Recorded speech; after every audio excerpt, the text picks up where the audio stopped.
Hello guys, welcome to my YouTube channel. आज हम करने वाले हैं चैप्टर 1 एक्सरसाइज 1.1। उसका पहला सम्स है Sitara Begum had 60 guavas in her fruit shop. Sitara Begum का फ्रूट शॉप है जिसमें टोटल 60 गुआवास है। She sold 1/4 part of the guavas she had. तो 60 गुआवास का 1/4 गुआवास वो बिक्री की है। Let's calculate how many guavas are left with her. तो बताओ कितना गुआवास और उसके पास बचा है। तो सितारा बेगम के पास टोटल गुआवास कितना है, जैसे कि सितारा बेगम के पास 60 गुआवास है टोटल, जिसमें से सी सोल्ड, जिसमें से वो 1/4 बिक्री कर दी है 60 गुआवास का। तो अब 60 गुआवास का 1/4 की है, मतलब 60 का मतलब इंटू 1/4। ठीक है, तो अब हम 4 के टेबल में इसको सिंप्लीफाई करते हैं। 4 1 जा 4, 15 जा, तो आंसर हो रहा 15 गुआवास सोल्ड। तो सितारा बेगम अपना 60 गुआवास से 15 गुआवास बिक्री कर दी। लेकिन हम लोग को क्वेश्चन में बोला है let's calculate how many guavas are left with her. कितना गुआवास बचा हुआ है उसके पास, ये निकालना है। Now guavas left equal to 60 minus 15, तो उसके पास 45 गुआवास बच गया। ये है मेरा आंसर। चलिए शुरू करते हैं sums number 2। My mother gave me 5-6 part of ₹60। मेरी मम्मी ने मुझे 5-6 पार्ट दिया है 60 रुपीज़ का।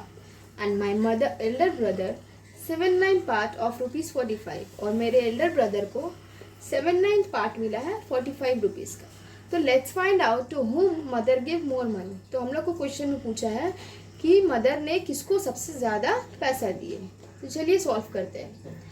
I received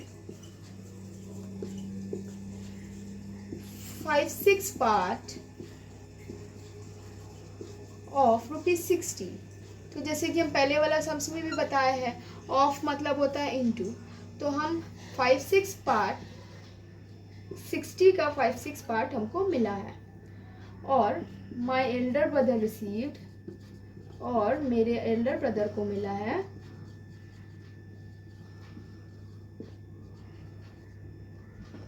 7/9 part of ₹45। तो उनको 7/9 पार्ट मिला है 45 रुपीज़ का। तो चलिए हम लोग इसको सिंप्लीफाई करके देखते हैं। 6 1 जा 6, 10 जा, तो 5 × 10 50 रुपीज़। तो हमको 50 रुपीज़ मिला है। और मेरे ब्रदर को मिला है 9 1 जा 9 5 जा। अब इन लोग को इंटू करते हैं। 7 5 जा 35 रुपीज़ 35। तो जैसे कि सिंप्लीफाई करने से पता चल रहा है कि मुझे सबसे ज़्यादा मिला है 50 रुपीज़ और मेरे ब्रदर को 35 मिला है। सो therefore I received more money than my elder brother। ये है मेरा। स्टार्ट करते हैं sums number 3। Ganesh Babu completed 3/14, 4/7 and 1/21 part of a work in 3 days respectively. तो इसमें जैसे कि बताया गया है गणेश बाबू एक काम को 3 दिन लगा करके कंप्लीट किया है। एक किया है 3/14, और एक दिन में किया है 4/7, और एक दिन में किया है उन्होंने 1/21 पार्ट्स। तो हम लोग को एक ही काम मिला है जिसको गणेश बाबू ने 3 दिन लगा करके कंप्लीट किया। क्वेश्चन में मांग रहा है let's find what part of work he complete in 3 days. तो क्वेश्चन में बोला है कि बताओ वो 3 दिन में कितना काम किया है, and what part of work is left to be completed, और कितना काम उसको करना अभी भी बाकी है। तो चलिए सॉल्व करते हैं। टोटल वर्क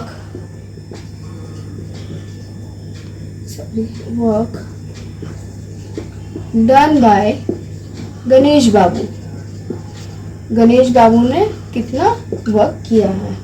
तो पहला दिन किया है 3/14, दूसरा दिन किया है 4/7, और तीसरा दिन उन्होंने किया है 1/21।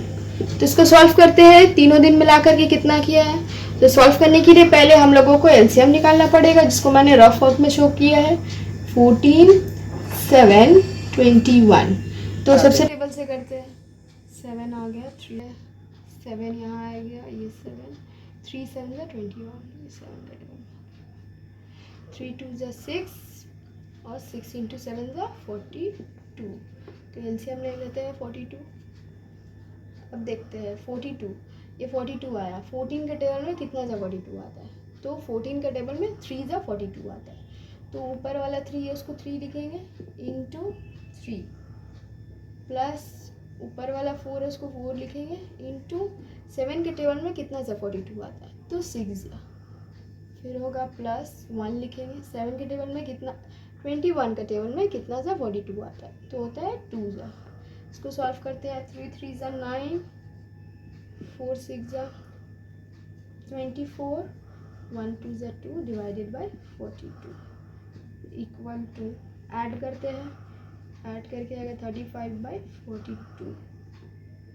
ठीक है, तो अब इसको और छोटा कर सकते हैं हम लोग 7 के टेबल से, 7 5 जा 7 6 जा।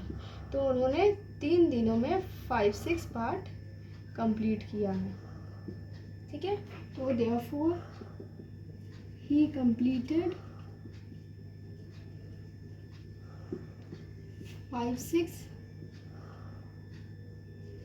Part of work. अब हम लोग को क्वेश्चन में पूछा है कि वो कितना पार्ट कंप्लीट किया है, तो हमने वो बता दिया। अब फिर पूछ रहा है क्वेश्चन में कि कितना पार्ट अभी भी बचा हुआ है, तो now remaining work equal to, एक काम का उन्होंने 5 6 कर चुका है, तो इसके नीचे कुछ नहीं है, तो मतलब 1 है। एलसीएम लेते हैं 6, तो 6 और ये -5 इक्वल टू 1/6 पार्ट। तो ये part now 1/6 part of work is left.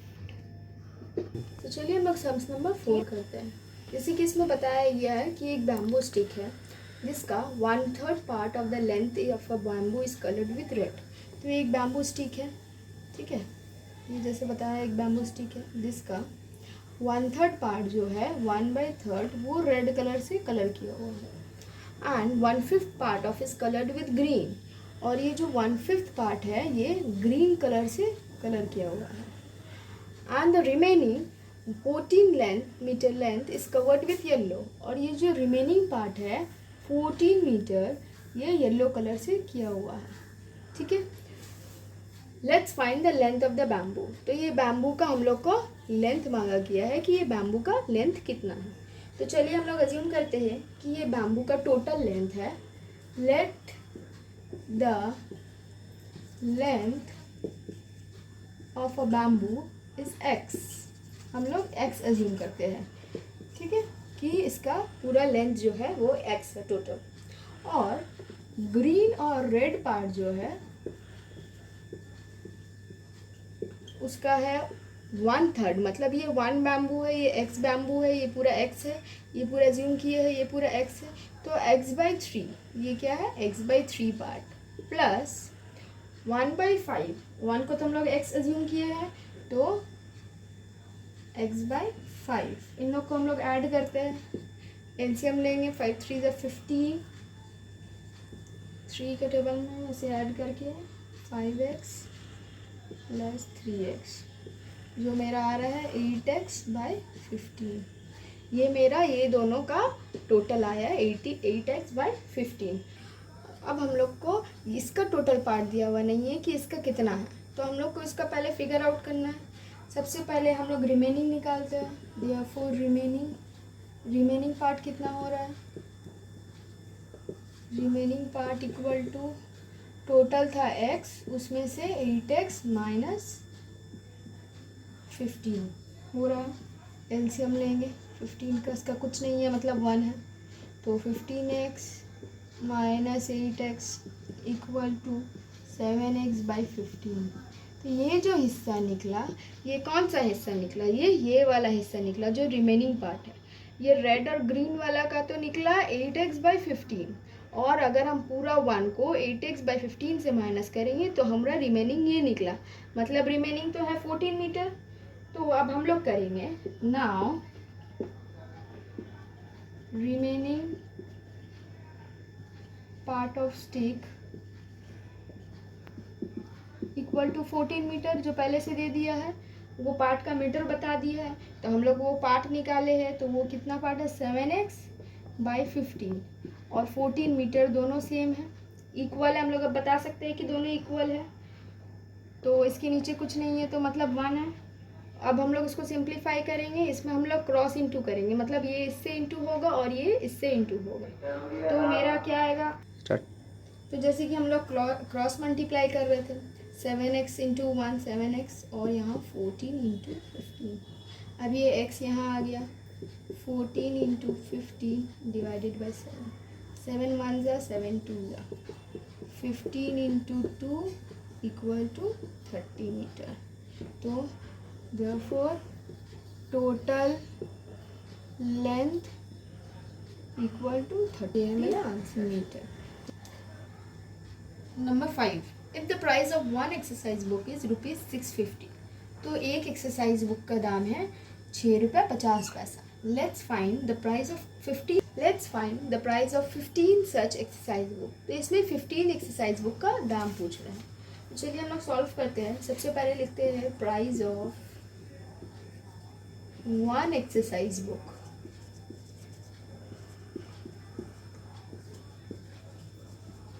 Equal to ₹6.50। तो एक एक्सरसाइज बुक का दाम है 6.50। हम लोग से मांगा है प्राइस ऑफ 15 एक्सरसाइज बुक, तो हम लोग को क्या करना है, 15 एक्सरसाइज बुक के लिए प्राइस मांगा है, तो 6.50 जो है इंटू 15 कर देंगे।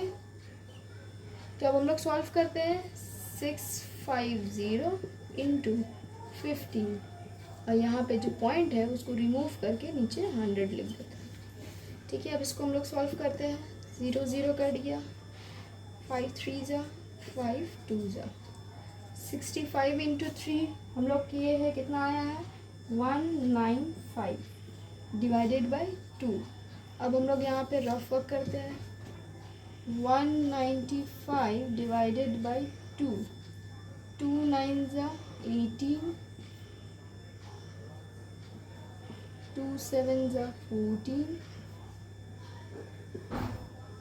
and 2 5 ज़ा 10। Therefore price of 15 exercise book is ₹97.50 पैसा।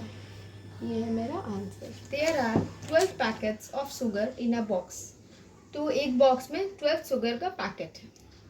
The weight of each packet is 2.84 kg, और एक पैकेट का वज़न है 2.84 kg। If the total weight of box along with packet is 36 kg, तो बता रहे हैं कि अगर पूरा बॉक्स का वज़न पैकेट के साथ रहेगा, 12 पैकेट उसके अंदर रहेगा, पूरा बॉक्स का वज़न 36 kg है। Let's calculate the weight of box. अगर वो हम 12 पैकेट्स को निकाल दे तो सिर्फ बॉक्स का वज़न क्या होगा, वो हम लोग से क्वेश्चन में पूछा गया है। तो चलिए सॉल्व करते हैं। पहले लिखते हैं वेट ऑफ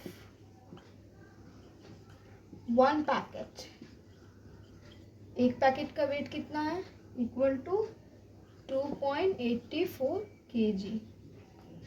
ठीक है, तो वेट ऑफ 12 पैकेट्स कितना हो जाएगा, 2.84 इंटू 12 kg।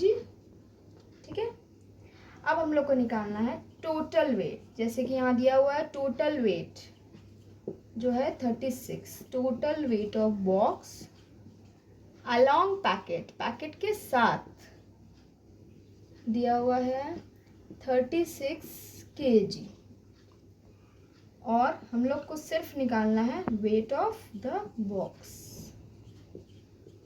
तो 36 kg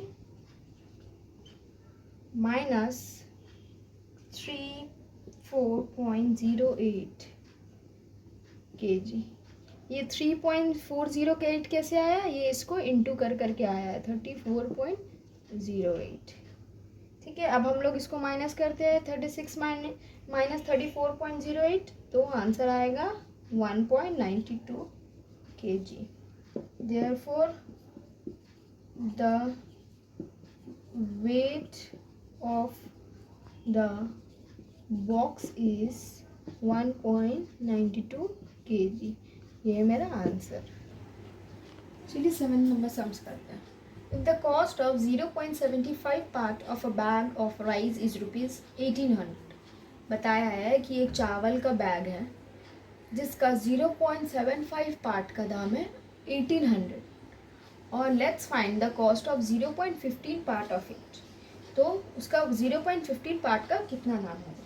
तो सबसे पहले हम लोग तो जानेंगे कि एक चावल बुक का बोरा का कितना दाम है, तब ना हम लोग निकाल पाएंगे 0.15 पार्ट का कितना दाम निकलेगा। तो सबसे पहले लिखते हैं cost of 0.75 part of a rice bag. ठीक है, उसका दाम कितना है, रुपीज़ है 1800। तो फिर हम लोग निकालेंगे एक बैग का कितना दाम होगा, ₹1800 डिवाइडेड बाई 0.75, और हम लोग को निकालना कितना है, ये एक बैग का निकल गया अमाउंट। अब हम लोग को निकालना है 0.15 पार्ट का अमाउंट।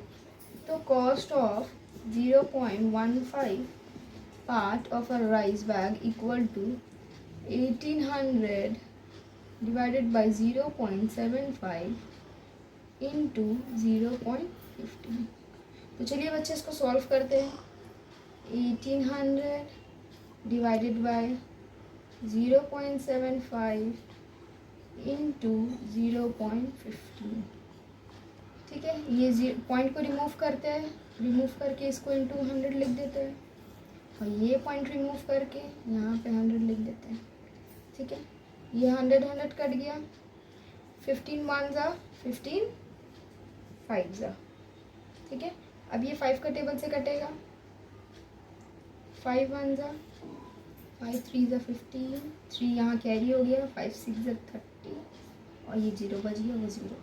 तो मेरा निकल गया price of 0.15 part of rice bag is rupees, कितना आया हम लोगों का अमाउंट, 360। ये है मेरा answer. Sums number 8। Anita gave 7/8 part of her land to her brother। Anita जो थी वो अपना 7/8 पार्ट का ज़मीन अपना भाई को दी। And the remaining part of the land से divided equally among her 3 sons. और जो 7/8 पार्ट डिवाइड करने के बाद जो कुछ भी बचा वो इक्वली हिस्सा मतलब बराबरी हिस्सा अपना 3 बेटे को दी। Let's draw a picture to show the part of land each son has get. Sorry, ये गेट होगा। तो हम लोग अब ड्रॉ करते हैं। ये एक लैंड है, सपोज इस लैंड का हाफ हिस्सा से वो अपना ब्रदर को दी 7/8 पार्ट, और ये जो हाफ बचा इसको बराबरी 3 हिस्सा में अपने बेटे को बांट दी। ये ईच सन गेट, और ये उसके ब्रदर को मिला। ठीक है, तो यहाँ पे लिखते हैं पहले हर ब्रदर गेट आधा हिस्सा का 7/8 पार्ट, मतलब हाफ का ऑफ मतलब इंटू 7/8 पार्ट, क्रॉस इंटू किया 7 1 जा 7, 8 2 जा 16, 7/6 पार्ट उसके ब्रदर को मिला। देयरफॉर रिमेनिंग पार्ट जो बचा है अब हम लोग उसको कैलकुलेट करते हैं। Remaining part of the land equal to, हम लोग तो पूरा लैंड को हम लोग अज्यूम कर रहे हैं कि ये 1 है, एक लैंड है जिसमें से आधा चला गया अपने भाई को दिए 7/8, और जो हाफ बचा वो इक्वली डिवाइड हो गया। तो हम लोग निकाले कितना पार्ट वो अपना भाई को दिए। अब मेरे पास है पूरा 1 लैंड। अब ये 1 लैंड से वो इतना अपने भाई को दे दिया, तो हम लोग रिमेनिंग वाला कैलकुलेट कर रहे हैं।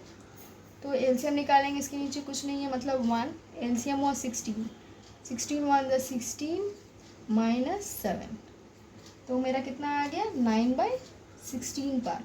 इतना पार्ट उन्होंने अपना भाई को दे दिया है और इतना पार्ट रिमेनिंग हो गया। अब ये रिमेनिंग पार्ट से उन्होंने क्या किया, तीनों बेटा को इक्वली डिवाइड कर दिया। ईच सन गेट कितना 9/16 से डिवाइडेड 3, तीनों को मिला है इसीलिए हम लोग डिवाइड किए हैं।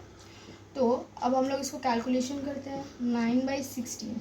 अब जब भी ये डिवाइड का साइन रहेगा, जब हम इस डिवाइड को इनटू के साइन में चेंज करेंगे तो ये 1, इसके नीचे कुछ नहीं है मतलब 1, तो ये 1 ऊपर चला जाएगा और ये 3 नीचे आएगा। जब भी डिवाइड के साइन इनटू में चेंज होगा तो ये उल्टा हो जाता है, रेसिप्रोकल हो जाता है।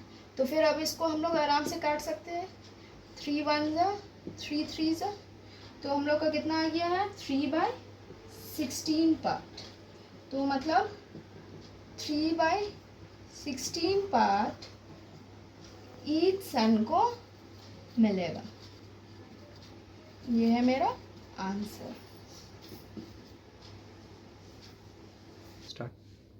Thank you for watching my video. अगर वीडियो पसंद आते हैं तो लाइक कीजिए, शेयर कीजिए, सब्सक्राइब कीजिए और नोटिफिकेशन आइकन को प्रेस कीजिए।